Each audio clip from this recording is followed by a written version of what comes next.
I'm Samantha, 29 years old, and for the past 2 years, I've been married to Jack, who's 31. We had built a life that was both happy and stable, until one day, everything changed dramatically. I woke up to find that Jack had cleared out the entire house and left me, leaving me heartbroken and confused, with no explanation as to why he'd suddenly walked out. The life we once shared, full of joy and security, had spiraled into a storm of confusion and pain. Desperate for answers, I began a frantic search for closure and understanding amidst the chaos. Jack and I first met at work 3 years ago. I was a new intern at the company, while Jack held a managerial role.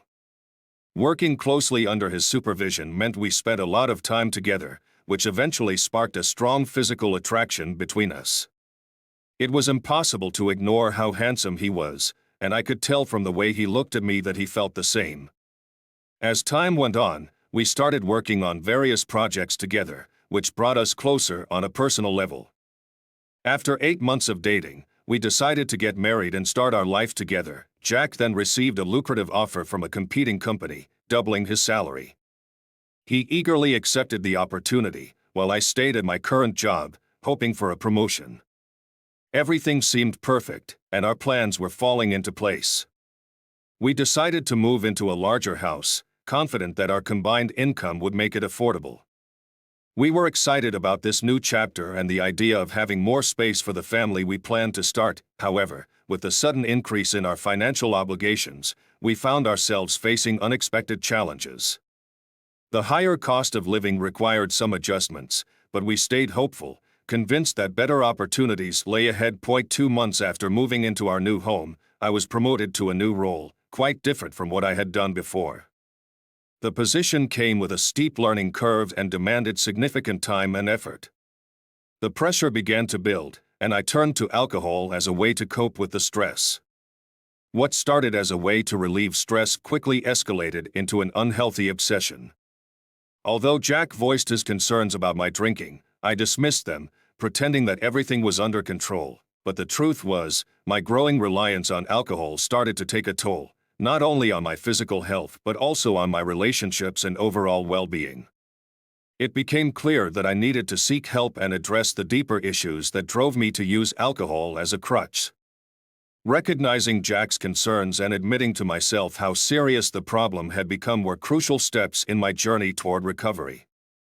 Eventually, I took a leave of absence from work to focus on overcoming my alcohol dependency. During my break from work, I enrolled in a rehabilitation program that provided me with the tools and support I needed to overcome my alcohol dependency. Through therapy and counseling, I uncovered the root causes of my reliance on alcohol and learned healthier ways to cope. It was a tough journey, but with the help of professionals and the support of my loved ones, I managed to conquer my obsession and take back control of my life. A year before our planned wedding date, Jack proposed to me, and I eagerly said yes. We got married, and despite seeing me at my lowest, he stayed by my side. I came to realize that he was truly my partner for life. As a married couple, we were living some of the best moments of our lives. However, we were also aware that the costs of our wedding and my rehabilitation had set us back financially. After some discussion, we decided it was time for me to return to work. When I approached my company, they were willing to offer me the same position after my 6-month hiatus. I was assigned to a new project led by Michael. Although Jack had warned me about Michael, calling him a sly and manipulative boss, I decided to form my own opinion. I believed in giving everyone a fair shot. Maybe Michael's leadership style was just different from what Jack had experienced. On the first day of our project meeting, I met Michael. Despite being in his mid-40s, he was in excellent physical shape and looked surprisingly youthful. His strategic thinking and thorough preparation for the project impressed me right from the start. I could also tell that many of the women on the team found him attractive. As time went on, it became clear that Michael's appeal wasn't just about his looks. He had a magnetic personality that drew people to him effortlessly. This was evident in how he could motivate the team and create a positive work environment. Despite my initial distractions, I quickly recognized that his presence was a huge asset to our project. Michael's ability to inspire the team and maintain a harmonious atmosphere was crucial in keeping everyone focused and productive. His contributions were invaluable in helping us manage our time effectively and stay on track with the project. Work had become quite hectic lately. I had to put in extra hours after my regular shift to cover for a coworker who went on maternity leave in the middle of a crisis.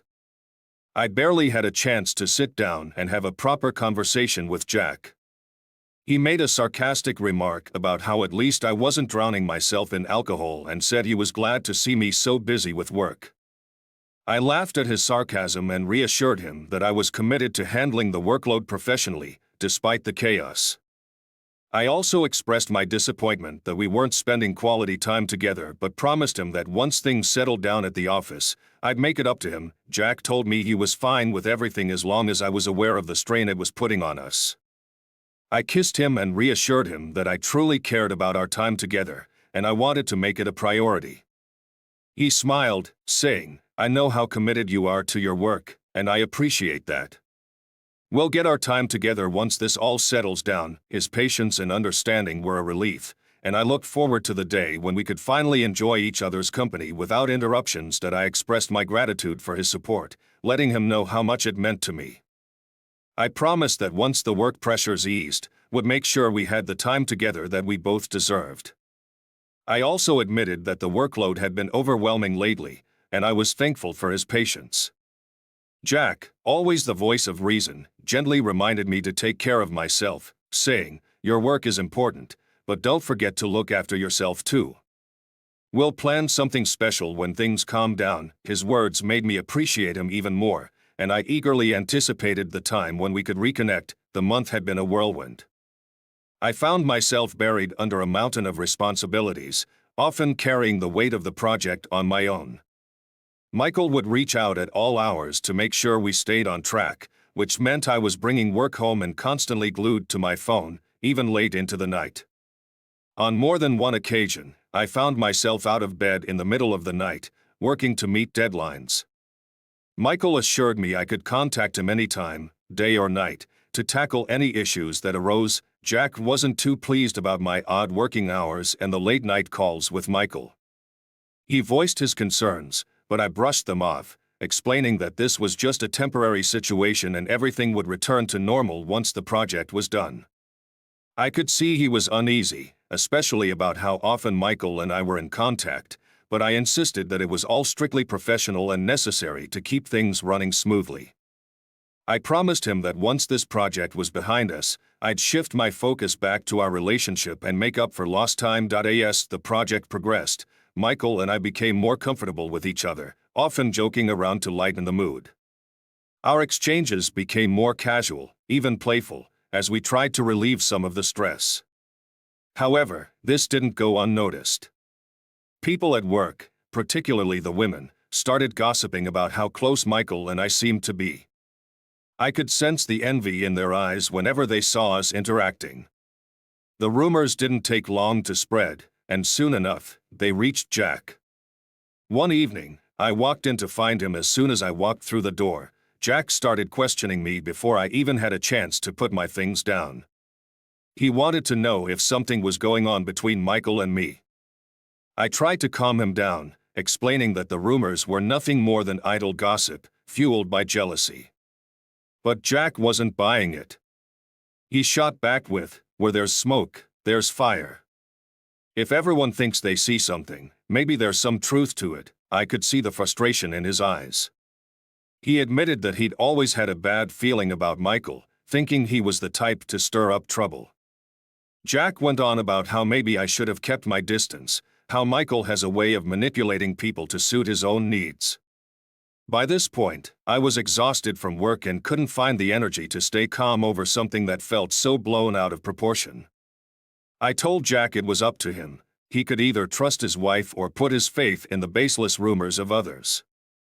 With that, I stormed off to our bedroom, too angry to waste any more time on what I considered nonsense. I was hurt that Jack would rather believe gossip than trust me, his own wife. That argument was just the beginning. Over the next few days, Jack's suspicion grew worse. He kept probing, wanting to know who I was talking to, who I was texting, and who I was meeting with. It didn't feel like concern, it felt more like he was playing detective, trying to catch me in a lie. Frustrated, I told him that if he was going to act this way, maybe we should put some distance between us. In typical Jack fashion, he sulked and stopped talking to me altogether. He insisted that if I cared about our marriage, I'd make an effort to stay away from Michael. I found his demand ridiculous. Michael was my boss, and I had to interact with him to do my job. The next morning, I headed to work in a foul mood, still stewing over Jack's lack of trust. Michael noticed something was off and asked if I was all right. I forced a smile, trying to brush it off, and threw myself into my work. Later that evening, after everyone else had left, Michael and I stayed behind to finish up a report. He brought me a cup of coffee and said he was there to listen if I needed to talk about what was bothering me. The stress of the past few days got the better of me, and before I knew it, I was venting to Michael about the argument with Jack. Michael listened quietly, offering reassurances that things would eventually settle down. I felt a wave of gratitude for his understanding, and without thinking, I hugged him. It was a mistake. An instant, tense, physical connection sparked between us, and before I could process it, we were kissing. The reality of what we'd done hit us both immediately, and we pulled back, embarrassed and unsure of what to say. The atmosphere between us turned awkward, and we agreed to give each other some space to sort out our emotions. We both knew that if we didn't address what had just happened, it could ruin our working relationship and lead to even bigger problems. For the next few days, things remained strained between Michael and me, and Jack's silent treatment only made matters worse. I felt utterly isolated, with no one to turn to about how I was really feeling. The guilt and confusion were gnawing at me, but I knew I had to fix things with Jack first. Once I did that, I could start to figure everything else out. Now it was mid-December, and the project was nearly complete, but the weight of what had happened lingered over me. Pacing the floor, his face etched with anxiety, waiting for me to come home, work started to ease up, and with the pressure lifting, I knew it was time to mend things with Jack. I decided to take the first step by preparing his favorite dinner, setting the table just the way he liked it. My hope was to bridge the gap that had formed between us, putting all our recent tensions behind us. I understood that Jack had never liked Michael, which made it difficult for him to be objective. And with the rumors flying around about Michael and me, it was no wonder he was on edge. That evening, I sat down with Jack and reassured him that he was the only one I truly loved. I made it clear that Michael was nothing more than my boss, and once the project wrapped up, I promised to request a transfer to a different team to ease his mind. This conversation seemed to dispel his doubts about me having any affair with Michael. It felt good to finally have an open and honest discussion with Jack, putting our issues to rest. I expressed my hope that our bond would grow even stronger in the coming year, and it made me genuinely happy to see us patching things up. We talked about our future plans and agreed to keep communication open to ensure a smooth transition once the project was over. I thanked him for his understanding and assured him that no matter what, our relationship would remain strong. As the end of the year approached, so did our company's annual New Year's party. Michael suggested that I invite Jack, thinking it would be a great opportunity for him to meet my colleagues and dispel any lingering doubts he might have had. I thought it was a brilliant idea. I told Jack that my boss had specifically requested that I attend the party with him, eager to meet the man I often spoke about. My intention was to finally put to rest any suspicions he had about my work life. Plus, with former colleagues and friends from work also attending, it seemed like a perfect chance for us to reconnect and reminisce about the past. I was genuinely excited to introduce Jack to my boss and coworkers. I wanted them to see firsthand how happy we were together, hoping that it would put an end to any rumors or doubts.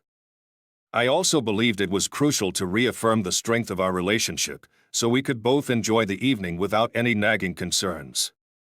Before the event, I made sure to talk to Jack again, reassuring him that all the gossip about an affair was completely baseless. My goal was to make him feel secure in our relationship so that he could relax and enjoy the evening. As the night unfolded, drinks began to flow, and after a long hiatus, I found myself tasting alcohol again. It felt refreshing, and I was confident that I could control my intake without slipping back into old habits. I was seated between Michael and Jack, with Jack keeping a close eye on how much I was drinking. It was frustrating, to say the least. It was New Year's Eve, and I just wanted to have a good time without any nagging in the background. I knew he was only trying to prevent me from relapsing, but in that moment, I was too tipsy to think clearly. That I could sense that Jack was putting a damper on the party, so I turned to Michael and struck up a conversation with him instead. We were both extremely drunk, and in that moment, we had lost all sense of right and wrong. As we talked, I had flashes of the night when I accidentally kissed Michael, a mistake we had decided to move past and forget. But that night, things were different. After that, everything became a blur. The next morning, I woke up with a pounding headache, and to my horror, I realized that most of our belongings were gone. At first, I couldn't believe what I was seeing. It didn't even feel like our house. Nearly everything had vanished, and for a moment, I thought we had been robbed while we were asleep. As I stumbled around the house, still groggy from the hangover, I noticed that not only was Jack gone, but everything except the bed had disappeared. Panicked, I tried calling Jack, but his phone was switched off. My mind was racing, and I hurriedly splashed some water on my face, hoping to sober up. That's when I found the note. It was from Jack, and it simply read, "Congratulations on a new year with new beginnings and new people in life." Shock washed over me as I read the note over and over again, trying to make sense of it. At first, I thought it had to be some kind of cruel prank.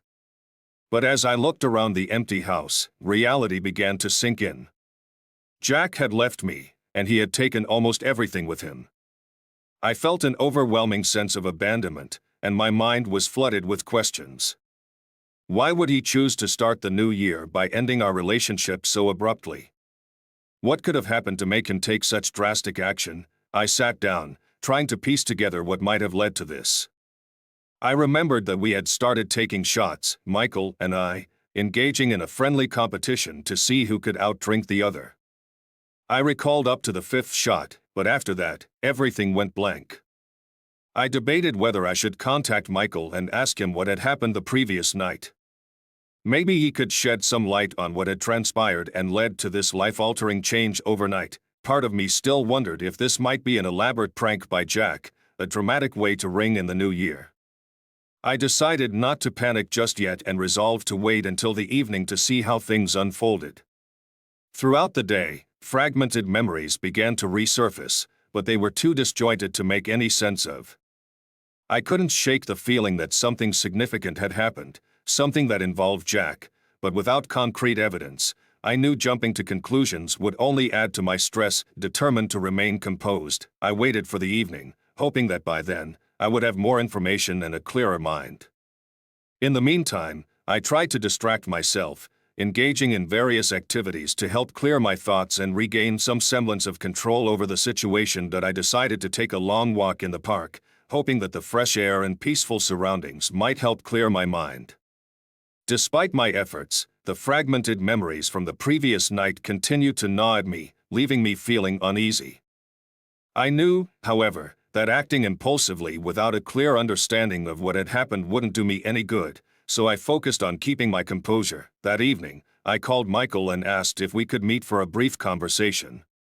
I suggested a nearby cafe and told him I'd be there in about 2 hours.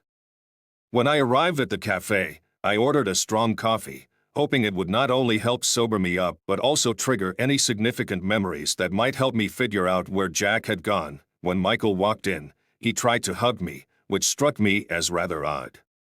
I responded with an awkward smile and took a seat across from him. Michael started by expressing how much he had enjoyed the previous night's party, calling it one of the wildest and most unforgettable formal gatherings he'd ever attended. He then asked how things were between Jack and me, noting that Jack hadn't seemed too pleased by the end of the night. That was the moment I had been waiting for. I asked Michael to give me a detailed account of what had happened because I couldn't remember much. Michael hesitated for a moment, then began to recount the night in vivid detail. According to him, we had started a shots competition, and when Jack tried to stop me from drinking more, I had pushed him away, insisting that it was a night meant for celebration. I had a faint recollection of this, remembering how I had declared that the evening symbolized new beginnings as we said goodbye to the old year and welcomed the promises of the new one. Little did I know that this New Year's Eve would spiral into a night of chaos and heartbreak. As the clock struck midnight and fireworks lit up the sky, Michael and I raised our glasses in a toast. I had no idea that this seemingly innocent act of celebration would set off a chain of events that would turn my life upside down. After a heated argument with Jack, he stormed out, leaving Michael behind to console me. As Michael spoke, I tried desperately to piece together my fragmented memories, hoping to uncover the truth of what had happened. Michael and I had continued talking, and I began venting my frustrations. But in our intoxicated state, we both lacked sound judgment and ended up crossing a line we never should have. When Jack returned after cooling down, he found us in that compromising state. Understandably, he was furious and forcefully separated me from Michael before escorting me out of the club to wait for a taxi. Michael mentioned that was the last he saw of us and assumed we had gone home. I sat in silence, trying to process everything Michael had just told me, searching my mind for any additional details that might fill in the gaps. The weight of what I had just learned began to sink in, and I felt a growing sense of dread at the thought of what this might mean for my relationship with Jack. When Michael asked about my relationship with Jack, I lied, saying things weren't as bad as they seemed and that Jack had asked me to meet him to work things out. Michael looked at me skeptically, sensing that I wasn't being entirely honest. He urged me to open up, promising his support. Reluctantly, I decided to confide in him, hoping that sharing my troubles would bring some clarity to the chaos in my mind. As I poured out my feelings, Michael listened attentively, offering comfort and understanding. He reassured me that feeling overwhelmed was normal and that seeking guidance was a sign of strength. I appreciated his support and began to feel a glimmer of hope that, with his help, I might navigate the complexities of my relationship with Jack. Reflecting on that pivotal night, I was struck by how the boundaries between my personal and professional life had become so blurred. What began as an innocent work-related New Year's Eve party quickly spiraled out of control. My boss and I ended up quite drunk, and any semblance of professional decorum vanished. Now, I'm left in an empty house with nothing but a mattress. It's been 2 days, and there's been no sign of Jack or any information about his whereabouts. I'm writing this, hoping for advice from anyone who's been in a similar situation. Should I file a missing persons report? Did Jack leave voluntarily to clear his mind, or is there a more troubling issue at play? I'm feeling overwhelmed and uncertain about how to proceed, and any guidance or support would be greatly appreciated. Update: based on the feedback I received, it seems Jack might have needed some space to sort things out on his own. I've decided to respect his wishes and give him the space he seems to need. It's now been 3 months since Jack vanished without a trace, and I still have no idea where he is. I've tried contacting his workplace, but they've informed me that he's been working remotely and couldn't provide any information about his location. Frustration and desperation for answers have led me to reach out to our mutual friends, hoping they might have some insight into Jack's whereabouts. Unfortunately, even they are in the dark and haven't heard from him in months.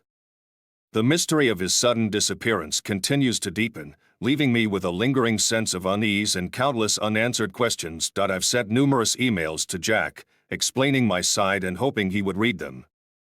Unfortunately, he's blocked me on all other communication channels, leaving email as my only remaining option.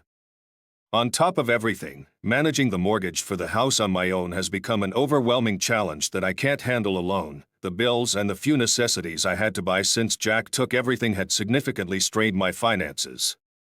Faced with this growing burden, I began considering professional assistance or alternative options to ease the financial pressure. On top of this financial strain, the emotional weight of Jack's absence was almost unbearable. I struggled with feelings of abandonment and uncertainty about our future. During this tumultuous period, Michael emerged as a supportive friend. He felt partially responsible for the mess my life had become, but I reassured him that the situation was entirely of my own making and that no one else was to blame. Michael listened patiently as I poured out my regrets and mistakes, offering comfort and understanding. Despite his reassurances, I couldn't fully shake the nagging thought that his sense of responsibility might hold some truth. Still, Michael's steadfast support reminded me that true friendship means sticking together through thick and thin, regardless of fault. As our conversation unfolded, Michael shared his own struggles and missteps, underscoring that we all make choices that lead us down different paths. His empathy helped me see that while he might have influenced some of my decisions, the ultimate responsibility for my actions rested with me. We vowed to support each other in making better choices and working towards a brighter future. Just as I was about to show my gratitude to Michael with a heartfelt hug, Jack barged in. He accused me of pretending that nothing had happened with Michael and claimed he had evidence of our supposed affair during his absence.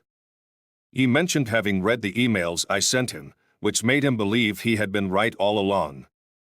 Despite our efforts to explain and clear up the misunderstanding, Jack grew increasingly agitated and refused to listen. He accused us of deceit, claiming he had been watching us and had noticed Michael's frequent visits.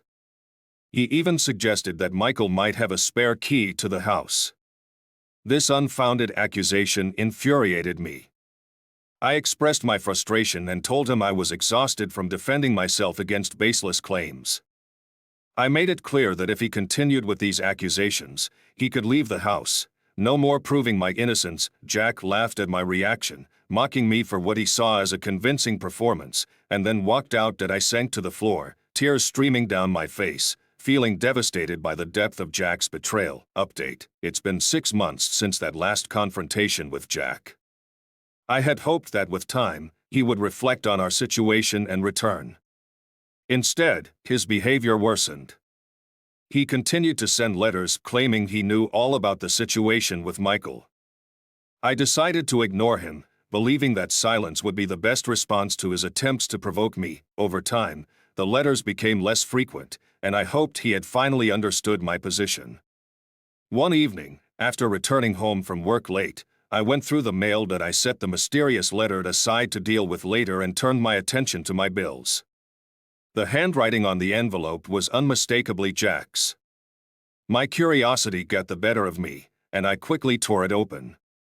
The letter began with, "To my loving wife," and my heart raced with anticipation. With a hopeful smile, I opened it, only to find divorce papers inside. My hands trembled as I read the contents, struggling to process what I was seeing. Shock, anger, confusion, and sadness overwhelmed me. I tried to make sense of what had gone wrong in our marriage and why Jack had chosen this route. The reality of the situation hit me hard, and I realized that our lives were about to change drastically. I searched the letter for an address, hoping to find some clue about Jack's whereabouts. Maybe if we could sit down and talk, things might take a different turn. Despite everything that had happened, all I really wanted was to try to save our marriage. I never intended for things to unfold like this, but the fallout from that New Year's Eve had made me acutely aware of its impact on my life. My life had been upended by one night of getting drunk and kissing my boss. I never anticipated that Jack would react by becoming passive-aggressive and abandoning me without explanation. Now, I was grappling with the aftermath, trying to repair my marriage and understand why Jack had reacted so drastically. It's disheartening to realize that one seemingly innocent mistake can unravel years of trust. This experience has been a harsh reminder of the need to maintain clear boundaries between our professional and personal lives. The mix of alcohol, work, and personal relationships had unexpected and devastating consequences. I've learned the hard way that blurring these lines can severely impact one's well-being and relationships. I'm determined to make changes and prioritize my own well-being. This experience has made me recognize the need for a healthier balance between work and personal life. I refuse to let Jack or anyone else undermine my self-worth. Yes, I made mistakes, but that doesn't make me a bad person or a cheater. If Jack had communicated with me and tried to understand my feelings, maybe things could have been different. I'm not here to blame anyone for how my life turned out. This is my way of venting and using this post as a reminder that you never know when someone might turn their back on you. To all the women out there, if your partner doesn't value your feelings, consider whether it's worth staying in the relationship. It's a significant red flag if they aren't willing to see things from your perspective or understand your actions, but I'm still hopeful and positive about finding happiness and fulfillment on my own. That's the lesson I'm taking away from this tumultuous year.